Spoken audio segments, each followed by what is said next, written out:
حضرت شیخ سعدی رحمۃ اللہ علیہ بیان کرتے ہیں کہ مصر کی ایک بستی میں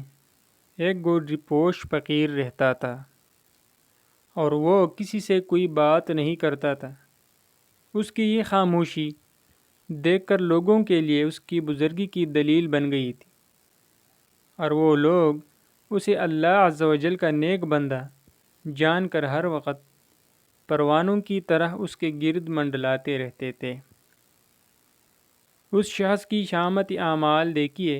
کہ ایک دن اس کے دل میں خیال آیا کہ یہ جوانی مخلوق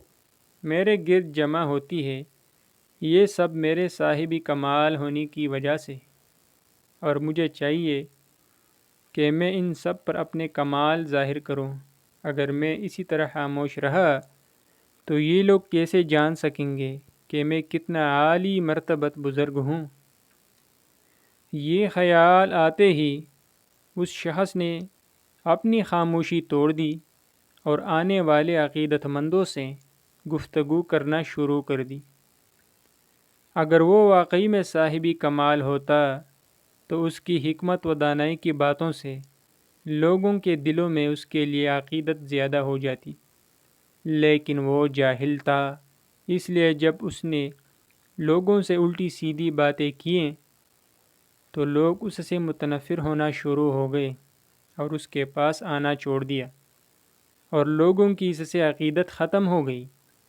حضرت شیخ سعدی رحمۃ اللہ علیہ واقعہ بیان کرنے کے بعد فرماتے ہیں کہ اے عقل مند،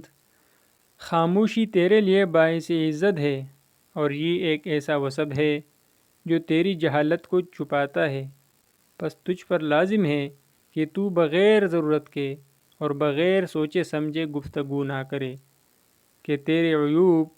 دوسروں پر ظاہر ہو۔ مقصودی بیان: حضرت شیخ سعدی رحمۃ اللہ علیہ اس حکایت میں بیان کرتے ہیں کہ خاموشی بہت سی بلائیوں کی جڑ ہے، اور داناؤں کا قول ہے کہ کم سونا، کم کھانا اور کم بولنا بہت سی برائیوں کو روکتا ہے،